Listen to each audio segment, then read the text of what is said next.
స్వాగతం. నేను మీ మహంతి. ముందుగా ముఖ్యాంశాలు.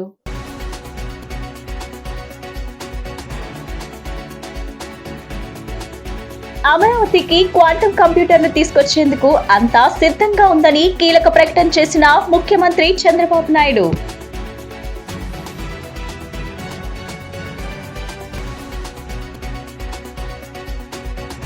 తిరుపతి జిల్లా మంగళంలో అటవీ శాఖకు చెందిన ఎర్రచంద్రం గూడౌన్ను శనివారం మధ్యాహ్నం పరిశీలించిన రాష్ట్ర ఉప ముఖ్యమంత్రి అటవీ పర్యావరణ శాఖ మంత్రి పవన్ కళ్యాణ్.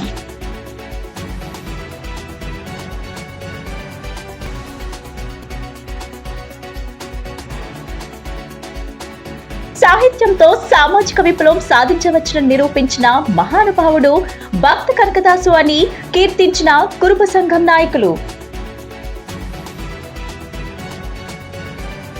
క్వాంటం కంప్యూటర్ కు సంబంధించి ముఖ్యమంత్రి చంద్రబాబు నాయుడు కీలక ప్రకటన చేశారు. అమరావతికి క్వాంటం కంప్యూటర్ ను తీసుకొచ్చేందుకు అంతా సిద్ధంగా ఉందని తెలిపారు. విశాఖలో ఈ నెల 14-15 తేదీలో జరిగే పెట్టుబడుల సదస్సు ఈసారి నిర్మాణాత్మకంగా జరగనుందని ముఖ్యమంత్రి చంద్రబాబు నాయుడు అన్నారు. శనివారం మీడియాతో నిర్వహించిన చిట్ చాట్ లో సీఎం మాట్లాడుతూ ప్రెజెంటేషన్, ఎగ్జిక్యూషన్, ఎగ్జిబిషన్, ఒప్పందాలు ఇలా వివిధ రూపాల్లో 2 రోజుల పాటు సదస్సు సాగనుందన్నారు. ప్రజలకు అధునాతన అవసరాలు, అత్యాధునిక సాంకేతిక అంశాలపై అధ్యయనం కూడా ఉంటుందని తెలిపారు. ప్రతి వ్యక్తి అకౌంటబిలిటీ పరిధిలోకి వచ్చి రాష్ట్ర స్థాయి నుంచి గ్రామ స్థాయి వీఆర్ఓల వరకు బాధ్యతగా పనిచేసేలా చర్యలు తీసుకుంటామని సీఎం అన్నారు. ఈ విధానం వల్ల ప్రజలకు మెరుగైన సేవలు అందుతాయని చెప్పుకొచ్చారు. ఇప్పుడు జరుగుతున్న ఒప్పందాలకు పెట్టుబడుల సదస్సుకు సంబంధం లేకుండా దేనికదే విడివిడిగా నడుస్తున్నాయన్నారు. పెట్టుబడుల సాధనలో మంత్రి నారా లోకేష్ క్రియాశీలకంగా వ్యవహరిస్తూ ఎంతో కృషి చేస్తున్నారని అన్నారు.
జిల్లా మంగళంలో అటవీ శాఖకు చెందిన ఎర్రచంద్రం గూడౌన్ ను శనివారం మధ్యాహ్నం రాష్ట్ర ఉప ముఖ్యమంత్రి అటవీ పర్యావరణ శాఖ మంత్రి పవన్ కళ్యాణ్ పరిశీలించారు. 8 గూడౌన్లో ఉన్న ఎర్రచంద్రం లోట్ల వివరాలు అడిగి తెలుసుకున్నారు. ఏబిసి నాన్ గ్రేడ్ల వారీగా దుంగల వివరాలు అడిగి తెలుసుకున్నారు. ప్రతి గూడౌన్ లో రికార్డులు పరిశీలించారు. ప్రతి ఎర్రచంద్రం దుంగకి ప్రత్యేక బార్ కోడింగ్, లైవ్ ట్రాకింగ్ వ్యవస్థలు ఏర్పాటు చేయాలని, పట్టుబడిన దగ్గర నుంచి అమ్ముడుపోయే వరకు ఒక్క దుంగ కూడా మిస్ అవ్వకూడదని అటవీ శాఖ అధికారులను ఆదేశించారు. ప్రత్యేకించి ఎన్డీఏ గవర్నమెంట్ ఫామ్ అయిన తర్వాత గౌరవ ముఖ్యమంత్రి చంద్రబాబు నాయుడు గారి నాయకత్వంలో నేను అటవీ శాఖ బాధ్యతలు తీసుకున్నాక, పర్యావరణ బాధ్యతలు తీసుకున్నాక ముందుగా రెడ్ స్టాండర్డ్స్, ఎర్రచందనం స్మగ్లింగ్ ఒకటి ఇది నా దృష్టిలో ఉంది. గత 14 నుంచి 19 వరకు ఒక విధానంలో ఉంటే 19 నుంచి 24 వరకు చాలా విపరీతంగా ఎర్రచందనం స్మగ్లింగ్ జరిగింది. అంటే ఉదాహరణకి ఒక సంవత్సరం అటు ఇటుగా, అంటే ఇది మీ దృష్టికి తీసుకురావడానికి, పొద్దున డిపోలోకి వెళ్తే నేను అక్కడ ఉన్నది దాదాపు 2,60,60,000 దుంగలు ఉన్నాయి, ఎర్రచందనం దుంగలు. అంటే కనీసం 2 దుంగలైనా కలిపి ఒక చెట్టు అనుకుంటే ఈ 5-6 సంవత్సరాల్లో 1,30,000 ఎర్రచందనం చెట్లు అడ్డగోలుగా నరికేశారు. ఇది మనకి ఆన్ రికార్డు మనకు ఉంది ఇప్పుడు. సో నేను మిగతా అధికారులందరితో మాట్లాడుతున్నప్పుడు దీని విలువ ఎంత ఉండొచ్చు అంటే, యాజ్ ఆన్ నౌ మార్కెట్లో ఇప్పుడున్న 40 లక్షల టన్ను అనుకుంటే, మెట్రిక్ టన్ను అనుకుంటే దాదాపు 2,000 కోట్ల నుంచి 5,000 కోట్లు ఇప్పుడు మనకు ఉన్నది. అసలు ఇది పట్టుకున్నది ఎంత ఉంటుందంటే దీనికి కనీసం 2 నుంచి 3 దాకా ఉంటుంది అనేది ఒక అంచనా కింద మన అధికారులు చెప్తా ఉన్నారు. సో దీన్ని బట్టి మీరు అర్థం చేసుకోవచ్చు, ఒక క్లోజ్ టు ఒక 8 to 10,000 crores వర్త్ ఎర్రచందనం ఇక్కడ స్మగ్లింగ్ చేయబడింది. సాహిత్యంతో సామాజిక విప్లవం సాధించవచ్చునని నిరూపించిన మహానుభావుడు భక్త కనకదాసు అని కురుబ సంఘం నాయకులు కీర్తించారు. వైఎస్ఆర్ కాంగ్రెస్ పార్టీ కేంద్ర కార్యాలయంలో భక్త కనకదాసు 538వ జయంతి వేడుకలను ఘనంగా నిర్వహించారు. పార్టీ కార్యాలయ ఇన్ఛార్జ్ ఎమ్మెల్సీ లేళ్ల అప్పిరెడ్డి ఆధ్వర్యంలో జరిగిన ఈ కార్యక్రమంలో మాజీ MP Gorantla Madhav, YSR Congress party AP Kuruma సంఘం రాష్ట్ర అధ్యక్షుడు గడ్డం రామకృష్ణతో పాటు రాష్ట్ర వ్యాప్తంగా పలు జిల్లాల నుంచి వచ్చిన కురుమ నాయకులు పాల్గొన్నారు. భక్త కనకదాస్ చిత్రపటానికి పూలమాలలు వేసి నివాళులర్పించిన అనంతరం పుష్పాంజలి ఘటించారు. వైఎస్ఆర్ కాంగ్రెస్ పార్టీ అధ్యక్షులు వైఎస్ జగన్ ఆదేశాలతో భక్త కనకదాస్ 538వ జయంతి వేడుకలను పార్టీ కేంద్ర కార్యాలయంతో పాటు రాష్ట్ర వ్యాప్తంగా ఉన్న అన్ని జిల్లా కార్యాలయాల్లో నిర్వహిస్తున్నందుకు వారు ధన్యవాదాలు తెలియజేశారు. భక్త కనకదాస్ స్ఫూర్తితోనే మాజీ సీఎం వైఎస్ జగన్ సామాజిక అంతరాలు తొలగించేలా పాలన అందించారని కొనియాడారు. వెనుకబడిన బీసీ, ఎస్సీ, ఎస్టీ, మైనార్టీ వర్గాలకు రాజకీయ పదవులు ఇచ్చి ప్రోత్సహించారని గుర్తు చేసుకున్నారు. వైఎస్ఆర్ కాంగ్రెస్ పార్టీ అధికారంలోకి వచ్చాక భక్త కనకదాస్ విగ్రహంతో పాటు ఆయన పేరుతో సామాజిక భవనం ఏర్పాటు చేయాలని కురుబ సోదరులు కోరగా ఈ విషయాన్ని పార్టీ అధ్యక్షులు వైఎస్ జగన్ దృష్టికి తప్పకుండా తీసుకువెళ్తానని ఎమ్మెల్యే లేళ్ల అప్పిరెడ్డి వారికి హామీ ఇచ్చారు.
క్యాంపు కార్యాలయంలో 13 మంది లబ్ధిదారులకు 7,48,358 రూపాయల సీఎంఆర్ఎఫ్ చెక్లను అందించడం జరిగింది. ఎమ్మెల్యే కార్యాలయానికి వచ్చిన ప్రతి అర్జీకి శాశ్వత పరిష్కారం చూపుతున్నామని ఎమ్మెల్యే బోండమ్మ మహేశ్వరరావు తెలియజేశారు.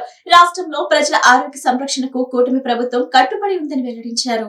సింగ్నగర్ లోని ఎమ్మెల్యే క్యాంపు కార్యాలయం నందు సెంట్రల్ నియోజకవర్గంలోని 24, 58వ డివిజన్లకు చెందిన 13 మంది ముఖ్యమంత్రి సహాయ నిధికు నమోదు చేసుకున్న వారికి 7,48,358 రూపాయల విలువల చెక్కులను ప్రభుత్వ విప్ సెంట్రల్ నియోజకవర్గం శాసనసభ్యులు బోండమ్మ మహేశ్వరరావు అందజేయడం జరిగింది. ఈ సందర్భంగా బోండమ్మ మాట్లాడుతూ రాష్ట్రంలో పేద మధ్యతరగతి ప్రజలెవరూ వైద్య ఖర్చుల నిమిత్తం అప్పుల పాలు కాకూడదన్న సీఎం చంద్రబాబు ఆలోచనల మేరకు సెంట్రల్ నియోజకవర్గం ఎమ్మెల్యే కార్యాలయంలో కూటమి ప్రభుత్వం ముఖ్యమంత్రి సహాయ నిధి కింద ప్రజలకు సకాలంలో సీఎంఆర్ఎఫ్ చెక్కులు, ఎల్ఓసీలు అందజేస్తున్నామని తెలియజేశారు. 2024 ఎన్నికల్లో తెలుగుదేశం పార్టీ ఎన్నికైన తర్వాత పేదల సమస్యలకు పరిష్కారం చూపిస్తూ ప్రజల కష్టాలను తీరుస్తూ అధికారం కేవలం అలంకారం కాకుండా గొప్ప బాధ్యతగా తాను కార్యాలయం ప్రజలకు జవాబుదారీగా పనిచేస్తూ వారి కష్టాలను తీర్చడానికి కృషి చేస్తున్నానని వెల్లడించారు. 2024 ఎన్నికల్లో తెలుగుదేశం ప్రభుత్వం అధికారంలోకి వచ్చినాక, ముఖ్యమంత్రిగా చంద్రబాబు నాయుడు బాధ్యతలు తీసుకున్నాక, ఈ నియోజకవర్గంలో నేను శాసనసభ్యుడిగా అయినాక పేదలకి సమస్యలకి పరిష్కారం చూపించే విధంగా, ప్రజల సమస్యలకి పరిష్కారం చూపించే విధంగా పనిచేస్తాం. అధికారం అనేది మాకు అలంకారం కాదు, అధికారం అనేది ఒక బాధ్యత. ప్రజలకి జవాబుదారితనంగా పనిచేస్తూ వాళ్ళ కష్టాలు, ఎమ్మెల్యే కార్యాలయానికి ఏ సమస్య మీద అర్జీ వచ్చినా ఆ అర్జీకి ఒక పరిష్కారం చూపించే విధంగా ముందుకెళ్తాం. గతంలో కూడా 2014-19 నేను శాసనసభ్యుడిగా ఉన్నప్పుడు 30 కోట్ల రూపాయలు ముఖ్యమంత్రి సహాయ నిధి ద్వారా ప్రజలకి సహాయం చేసాం, ప్రజలకి ఆదుకున్నాం. అట్లాగే ఇప్పుడు ఈ 17 నెలల కాలంలో దాదాపు 3 కోట్ల రూపాయలు పైబడి ముఖ్యమంత్రి సహాయానికి చెక్కులు తీసుకొచ్చాం. ఏదైతే ఎమ్మెల్యే కార్యాలయానికి ఆపదలో సహాయం కోసం వచ్చారో వాళ్ళు ఇచ్చినటువంటి ప్రతి అర్జీని ముఖ్యమంత్రి గారి దృష్టికి తీసుకెళ్ళి అక్కడ చెక్కులు రాపిచ్చి ఈ విధంగా చెక్కులు తీసుకొచ్చి మళ్ళీ గౌరవప్రదంగా వాళ్ళకి ఆఫీస్కి పిలిపించి ఇస్తా ఉన్నాం. ఈరోజు 58వ డివిజన్లో డివిజన్ పార్టీ అధ్యక్షుడు దుర్గారావు, అట్లాగే మన కార్యదర్శి రవికుమారు, అలాగే మాజీ కార్పొరేటర్ సోమేశ్వరరావు, అలాగే మా సుల్తానా, మా డివిజన్ పార్టీ నాయకుల ఆధ్వర్యంలో ఈ రోజున దాదాపు 7 లక్షల రూపాయలు 11 మందికి చెక్కులు ఇచ్చాం. సంతోషంగా ఉంది. గత 5 ఏళ్లు జగన్ చేసిందంతా క్రెడిట్ చోరీ, దోపిడీ, విధ్వంసమేనంటూ జగన్ రెడ్డి అంటూ మంత్రి కొలుసు పార్థసారథి ఆగ్రహం వ్యక్తం చేశారు. మీడియా సమావేశంలో ఆయన మాట్లాడారు. మోంతా తుఫాన్ సమయంలో చంద్రబాబు నాయుడు ప్రభుత్వం సత్వర స్పందన చూపిందని, నష్ట అంచనా నుంచి కేంద్ర కమిటీని రప్పించడం వరకు పార్టీ అధికార యంత్రాంగాలను సమన్వయం చేసి క్షేత్రస్థాయిలో యంత్రాంగాన్ని నడిపించిన తీరును అందరూ ప్రశంసిస్తున్నారని చెప్పారు. కేంద్ర మాజీ కార్యదర్శి సుభాష్ చంద్ర గార్గ్ కూడా చంద్రబాబును విజన్ కు మారుపేరు అంటూ అభినందించాలని, రాష్ట్ర ప్రయోజనాల్లో రాజీ పడని నాయకుడని కొనియాడారు. వైఎస్ఆర్సీపీ విధ్వంసాన్ని విజన్ గా చూస్తే కూటమి ప్రభుత్వం అభివృద్ధి, ఉద్యోగాలు, పెట్టుబడులతో ముందుకు సాగుతుందని పేర్కొన్నారు. మోంతా తుఫాను వేగం కంటే ఎక్కువ వేగంగా స్పందించిన చంద్రబాబు నాయుడు గారి ప్రభుత్వాన్ని అందరూ ప్రశంసిస్తూ ఉంటే, ఆఖరికి జరిగిన నష్టాన్ని ఎస్టిమేషన్లు వేయటంలో కానివ్వండి, కేంద్ర కమిటీని రాష్ట్రానికి రప్పించి నష్టాన్ని బేరీజు వేయించడంలో కానివ్వండి, ప్రజలకి సమస్యలు ఎదురు కాకుండా తుఫాను మూలంగా యంత్రాంగాన్ని, అధికార యంత్రాంగాన్ని, పార్టీ యంత్రాంగాన్ని సమన్వయపరిచి తుఫాను సమయంలో కూడా క్షేత్రస్థాయిలో ఉంచి మొత్తం యంత్రాంగాన్ని నడిపించిన చంద్రబాబు నాయుడు గారి తీరుని భేష్ అని అందరూ ప్రశ్నిస్తూ ఉన్నారు. ఆఖరికి కేంద్ర మాజీ కార్యదర్శి సుభాష్ చంద్ర గార్గ్ వారు ఏమన్నారో ఒక్కసారి ఆలోచిస్తే చంద్రబాబు నాయుడు గారి పరిపాలన ఏమిటో, ఆయన విజన్ ఏమిటో ఒకసారి అర్థమవుతుందని చెప్పేసి మనం చేస్తా ఉన్నాను. రాష్ట్ర ప్రయోజనాల విషయంలో రాజీ పడని వ్యక్తి శ్రీ చంద్రబాబు నాయుడు గారు. పెట్టుబడులు, ఉపాధి విషయాల్లో ఒక విజన్తో ముందుకు వెళ్ళే వ్యక్తి చంద్రబాబు నాయుడు గారిని ప్రశంసించారంటే వారి విజన్ ఏమిటో, వారి పనితీరు ఏమిటో ప్రజలందరూ కూడా ఆలోచించాలని చెప్పేసి మనం చేస్తా ఉన్నాను. అత్యుత్తమ విలువలు స్పందించే తత్వం ఉన్న బెజవాడ బార్ అసోసియేషన్ దేశంలో మారుమూల జరిగిన ఘటనపై స్పందించిన సందర్భాలు అనేకమున్నాయని సీనియర్ జడ్జ్ మానవేంద్ర నాథరాజ్ వెల్లడించారు. దేశంలోనే బెజవాడ బార్ అసోసియేషన్ కి ప్రత్యేకత ఉందని చెప్పారు. సుహృద్భావ వాతావరణంలో జరిగే ఆటల పోటీలు మానవ వికాసాన్ని పెంపొందిస్తాయని స్పష్టం చేశారు. ఏపీ స్టేట్ బార్ అసోసియేషన్ ఆధ్వర్యంలో రాష్ట్ర స్థాయి క్యారమ్ అండ్ చెస్ టోర్నమెంట్ శనివారం ప్రారంభమైంది. ఈ కార్యక్రమానికి హైకోర్టు న్యాయమూర్తులు జస్టిస్ మానవేంద్ర రాయ్, జస్టిస్ జయసూర్య పాల్గొని ప్రారంభించారు. ఈ సందర్భంగా వారు మాట్లాడుతూ దేశంలోనే బెజవాడ బార్ అసోసియేషన్ కు ఒక ప్రత్యేకత ఉందని, దేశంలోని ఏ మారుమూల జరిగిన సంఘటనలపై బెజవాడ బార్ అసోసియేషన్ స్పందిస్తుందన్నారు. సంఘటితంగా ఉండి ప్రభుత్వం నుండి రావాల్సిన సంక్షేమ ఫలాలను అందుకోవాలని అన్నారు. మంచి వాతావరణంలో జరిగే ఆటలు, పోటీలు మానవ వికాసాన్ని పెంపొందిస్తాయన్నారు. బెజవాడ బార్ అసోసియేషన్ లో జరుగుతున్న ఆటల పోటీలను ప్రారంభించడం తనకెంతో ఆనందాన్ని ఇచ్చిందన్నారు. పోటీలు నిర్వహిస్తున్న నిర్వాహకులను అభినందించారు.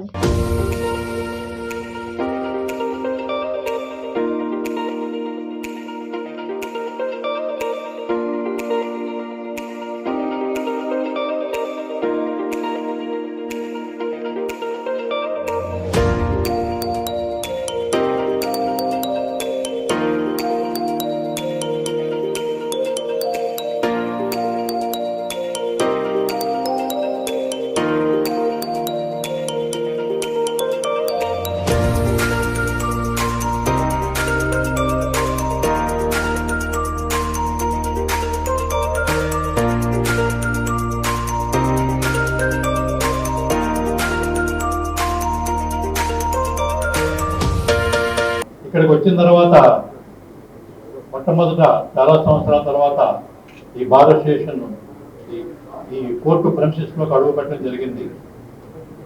ఇదివరకు మీ అందరికీ తెలిసిందే 2012-13 సంవత్సరంలో నేను ఇక్కడ జిల్లా జడ్జిగా పనిచేశాను. ఒకసారి వెనక్కి వెళ్ళి చూస్తే ఎన్నో గత స్మృతులు. ఎందుకంటే ఇందాక నేను ప్రారంభంలో చెప్పాను, జ్ఞానానికి, చైతన్యానికి, శక్తికి పేరుగాంచినటువంటి bar association Vijayawada bar association ఉమ్మడి రాష్ట్రంలోనే ప్రస్తుత ఆంధ్రప్రదేశ్ రాష్ట్రంలో కూడా ఎంతో చైతన్యవంతమైనటువంటి bar association Vijayawada bar association. ఈ బార్ అసోసియేషన్ నాకు ఎంతో అనుబంధం, ఆప్యాయత 2012 నుంచి కూడా నాకు ఏర్పడింది. ఇక్కడ మొట్టమొదటిసారిగా నేను ఇక్కడికి వచ్చేటప్పుడు కోర్టు బిల్డింగ్ గురించి ఇక్కడ ఒక పెద్ద సమస్యగా ఉండేటప్పుడు దాన్ని అప్పుడు మన బార్ అసోసియేషన్ అధ్యక్షులు జీవీఆర్ గారు, అలాగే బాషా గారు, ముఖ్యంగా జీవీఆర్ గారు నా వెంటపడి నాకు అసలు ఊపిరి పీల్చుకునే పరిస్థితి రాకుండా చేసేవాడు. ఆయన తాలూకా పట్టుదల చూసి ఏదో బార్ అసోసియేషన్ చేయాలి బిల్డింగ్ గురించి అని ఒక నిర్ణయం తీసుకున్న తర్వాత అప్పుడున్న మీ జిల్లా ముద్దుబిడ్డ, అప్పుడున్న పోర్ట్ఫోలియో జడ్జి గారు వారు కూడా సంకల్పం చాలా గట్టిగా చేయడం వల్ల నేను కూడా పూనుకొని దీనికి పునాది వేయడం జరిగింది ఈ బిల్డింగు కట్టడానికి. అప్పుడు మొదలుపెట్టిన కార్యం కాస్త ఆలస్యమైనా సరే అంతిమంగా దాని కార్యరూపం దాల్చింది. ఇప్పుడు మీరంతా కూడా ఆ కోర్టులోని అనుకూలమైన పద్ధతిలో పనిచేయడం జరుగుతుంది. వైసీపీ అంతరించిపోతున్న పార్టీ అని, కూటమి రాష్ట్రాన్ని అభివృద్ధి చేస్తూ తను కూడా అభివృద్ధి చెందుతున్న పార్టీ అని బీజేపీ ఎమ్మెల్యే ఆదినారాయణ రెడ్డి పేర్కొన్నారు. వైసీపీ వస్తే అంతా విధ్వంసమేనని, కూటమి ద్వారా అభివృద్ధి జరుగుతుందని స్పష్టం చేశారు. వైసీపీ అవకతవకలపై మాట్లాడితే సోషల్ మీడియాలో తనపై విచక్షణ రాహిత్య కామెంట్స్ చేశారని చెప్పారు. తాను ఎక్కడికి రమ్మన్నా వచ్చి డిబేట్ చేయడానికి సిద్ధమని ఆయన ఛాలెంజ్ విసిరారు. BJP MLA Adinarayana Reddy BJP రాష్ట్ర కార్యాలయంలో మీడియా సమావేశం నిర్వహించారు. ఈ సమావేశంలో ఆయన మాట్లాడుతూ వైసీపీ హయాంలో అనేక అవకతవకలు జరిగాయని, వాటిని ప్రస్తావిస్తే తనపై రాచమల్ల ప్రసాద్ రెడ్డి, రామసుబ్బారెడ్డి చాలా కామెంట్స్ చేశారన్నారు. వైసీపీ ఒక అంతరించిపోయే పార్టీ అని, ఆర్ కాంగ్రెస్ పోయింది, ఐ కాంగ్రెస్ పోయింది, వై కాంగ్రెస్ కూడా పోతుందన్నారు. జగన్ ఆకాశమంత సంపాదించి ఆవకించంత సాయం చేసే వ్యక్తి అన్నారు. అమరావతి అభివృద్ధి, పోలవరం నిర్మాణం, రైల్వే జోన్, ప్రైవేట్ కంపెనీల పెట్టుబడులు వైసీపీ ఆపలేదన్నారు. జగన్ బ్రతుకంతా సెట్ ముందు హాజరవడానికే సరిపోతుందన్నారు. ఐఐటి ర్యాంక్ తెచ్చుకున్న వ్యక్తిపై ఐటీఐ ఫెయిల్ అయిన వ్యక్తి మాట్లాడినట్లు జగన్ చంద్రబాబుపై మాట్లాడుతున్నారన్నారు. తాను ఎక్కడికి రమ్మన్నా వస్తారని, డిబేట్ చేయడానికి సిద్ధమని జగన్ కు సవాల్ విసిరారు. మొన్న 4 దినాల కిందట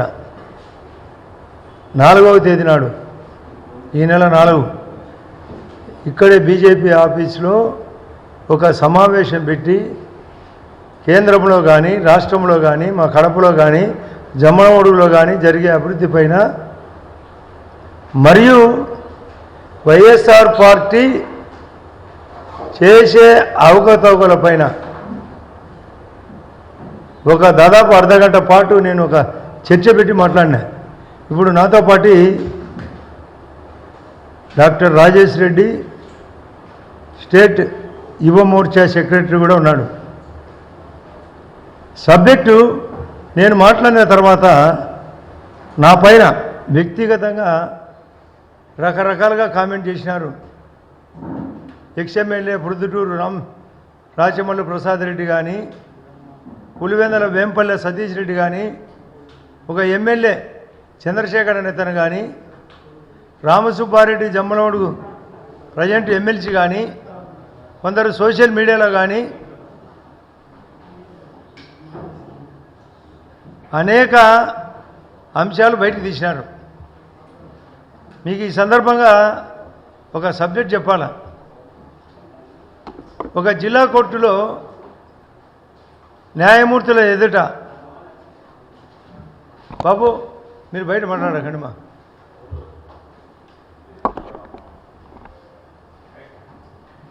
జిల్లా జడ్జీల ముందర న్యాయస్థానంలో ఒక ఆర్గ్యుమెంట్ జరిగేటప్పుడు ఒక లాయరు ఆర్గ్యూ చేసినాడంట. చేసినప్పుడు ఆ జడ్జీలు కామెంట్ చేసినారు, ఇది అప్రస్తుతమైన ఆర్గ్యుమెంట్, అన్రిలేటెడ్ ఆర్గ్యుమెంట్. భక్త కనకదాస్ జయంతిని ఏపీలో రాష్ట్ర పండుగగా జరుపుకుంటున్నామని ముఖ్యమంత్రి చంద్రబాబు నాయుడు అన్నారు. కనకదాస్ జయంతిని పురస్కరించుకొని ఆయన చిత్రపటానికి పూలమాల వేసి నివాళులర్పించారు. భక్త కనకదాస్ కేవలం కన్నడ ప్రజలకే కాదు, తెలుగు ప్రజలకు కూడా సుపరిచితులన్నారు. ముఖ్యంగా కురుబ సామాజిక వర్గానికి భక్త కనకదాస ఆరాధ్యుడని పేర్కొన్నారు. సామాజిక తత్వవేత్తగా, స్వరకర్తగా పేరు పొందారన్నారు. తన రచనలు, కీర్తన ద్వారా సమాజంలోని కుల అసమానతలను రూపుమాపేందుకు కనకదాస చేసిన కృషి ఎనలేనిదన్నారు. అటువంటి మహనీయుని జయంతిని రాష్ట్రంలో అధికారిక పండగగా జరుపుకోవటం గొప్ప విషయమన్నారు. భక్త కనకదాస నుండి ప్రతి ఒక్కరూ స్ఫూర్తిని పొందాలని ఆకాంక్షించారు. 63వ డివిజన్ పరిధిలోని రాజీవ్ నగర్ మెయిన్ రోడ్ లో నూతనంగా ఏర్పాటు చేయబడిన డివిజన్ తెలుగుదేశం పార్టీ కార్యాలయ ప్రారంభోత్సవం కార్యక్రమం అత్యంత వైభవంగా ఘనంగా ప్రారంభించడం జరిగింది.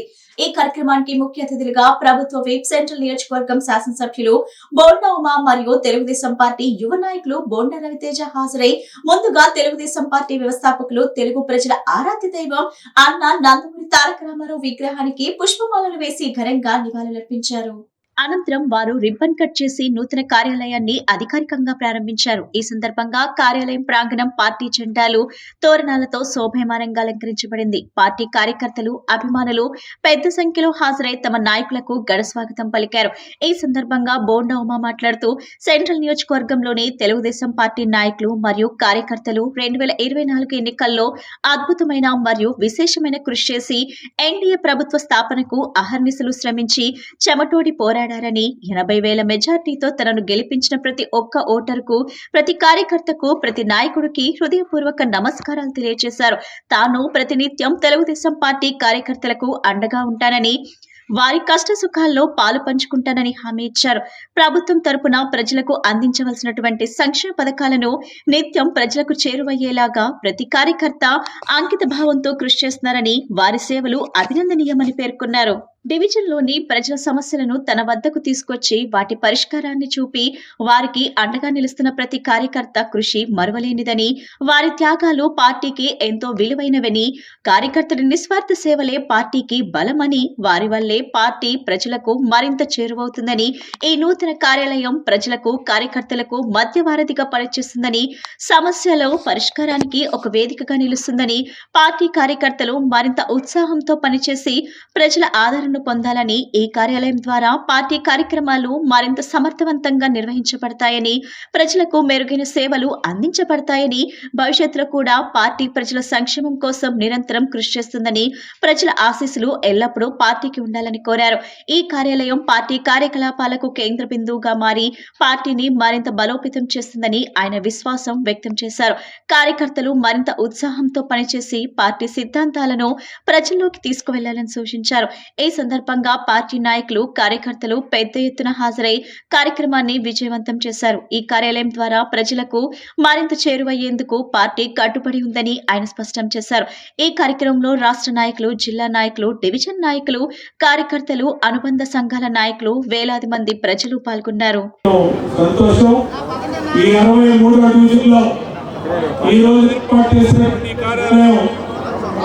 నిరంతరం కూడా ప్రజా సమస్యల పరిష్కారానికి ఇది ఒక కేర్ ఆఫ్ అడ్రస్ గా రాబోయే రోజుల్లో ఈ డివిజన్లోని ప్రతి సమస్యని, సంక్షేమ పథకాలు ప్రతి ఒక్కరికి అందించడంలో, అది పింఛన్లు కానీ, తల్లికి వందనం కానీ, రేషన్ కార్డులు కానీ, అలాగే గ్యాస్ బండ్లు కానీ, అన్ని కార్యక్రమాలు కూడా ఈ కార్యాలయం నుంచి అందరూ కూడా పనిచేస్తారని తెలియజేసుకుంటూ, ఈ బూత్ ఇన్ఛార్జీలు నిరంతరం ప్రజల్లో ఉంటా ఉన్నారు.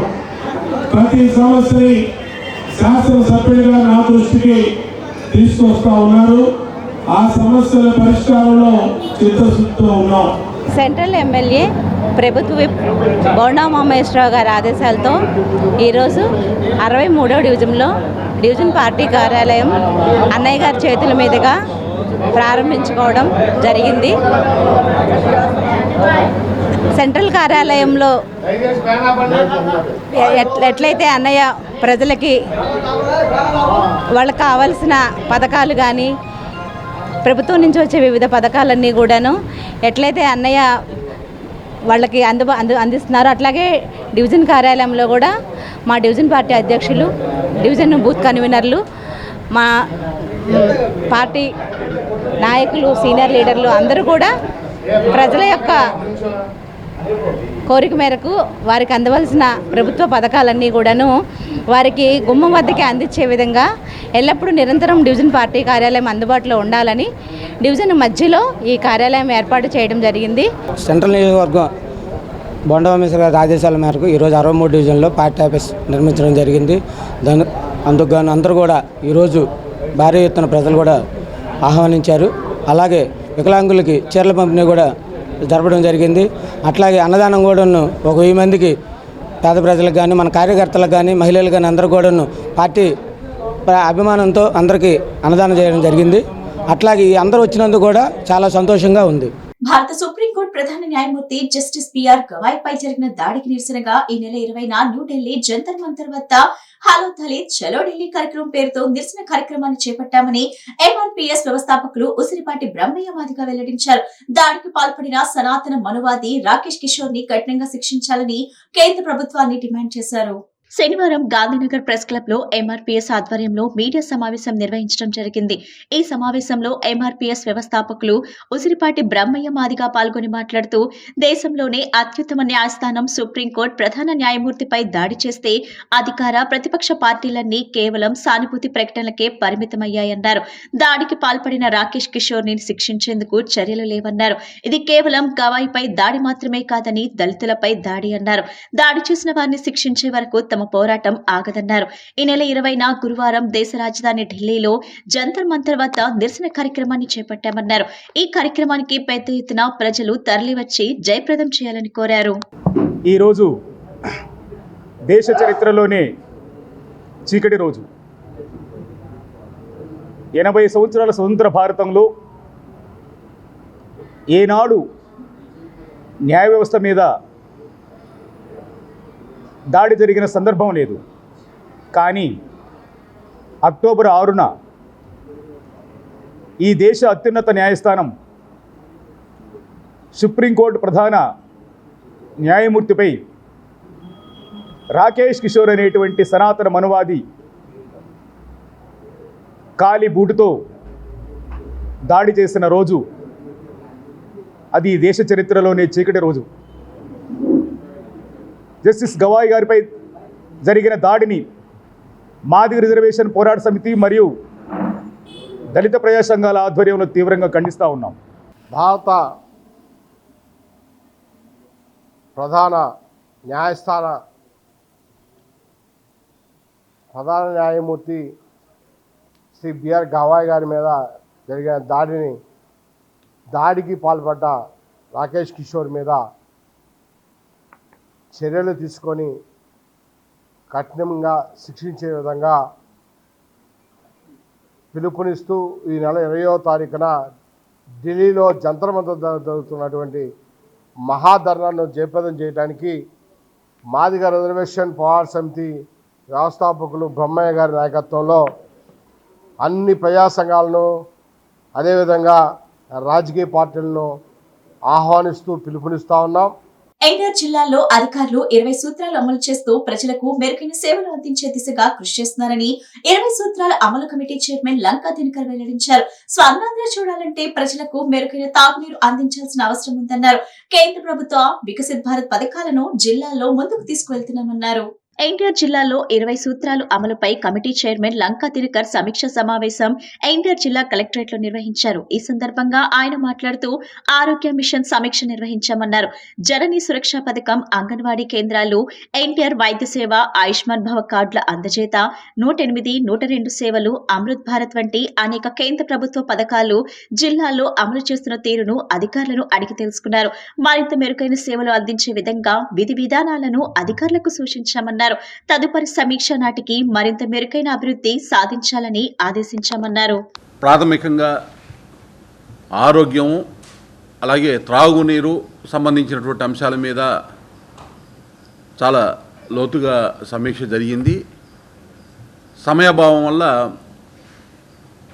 విద్యకి సంబంధించి రాబోయే వారం 10 రోజుల్లో మళ్ళీ ఒకరోజు ఎక్స్క్లూజివ్గా విద్య మీద తీసుకుందాము అనేటటువంటి సమీక్ష సమావేశం నిర్వహిద్దామని మేము అనుకోవటం జరిగింది. అయితే ముఖ్యంగా ఈ యొక్క ఆరోగ్యానికి సంబంధించి జిల్లాలో నేషనల్ హెల్త్ మిషన్, కేంద్ర ప్రభుత్వము జాతీయ ఆరోగ్య మిషన్ ఏదైతే ఉందో ఆ పరిధిలో ఉన్నటువంటి వివిధ రకాల పథకాలు, ప్రాజెక్టులు అమలు తీరు ఏ విధంగా ఉంది అనేటటువంటి దాని మీద మేము సమీక్ష నిర్వహించడం జరిగింది. అధికారులకి వారికి కూడా ఇవ్వవలసినటువంటి సూచనలు, పథకాలని మెరుగ్గా అమలుపరచడం, ప్రాజెక్టులని మెరుగైన రీతిలో వాటిని పూర్తి చేసేదానికి కావాల్సినటువంటి చర్యలు ఏం తీసుకోవాలనేటటువంటి అంశంలో అధికారులకి స్పష్టమైనటువంటి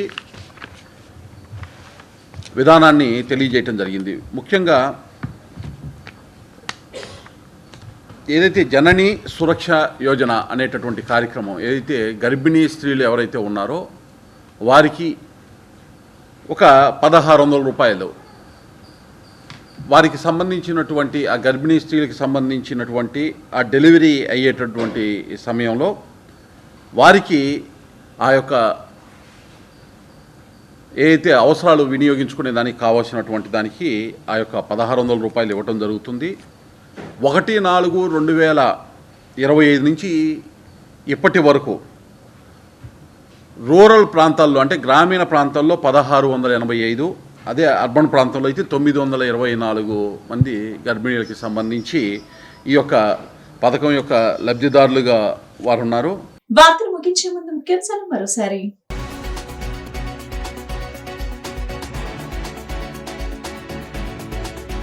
అమరావతికి క్వాంటమ్ కంప్యూటర్ను తీసుకొచ్చేందుకు అంతా సిద్ధంగా ఉందని కీలక ప్రకటన చేసిన ముఖ్యమంత్రి చంద్రబాబు నాయుడు.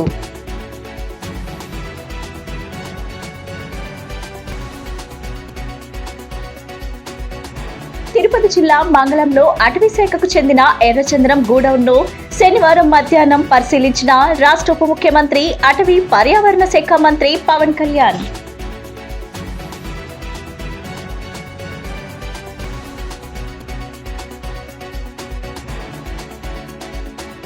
సాహిత్యంతో సామాజిక విప్లవం సాధించవచ్చని నిరూపించిన మహానుభావుడు భక్త కనకదాసు అని కీర్తించిన కురుబ సంఘం నాయకులు. ఈ బులెటిన్ ఇంతటితో సమాప్తం. తిరిగి మరో బులెటిన్ కలుద్దాం. నమస్కారం.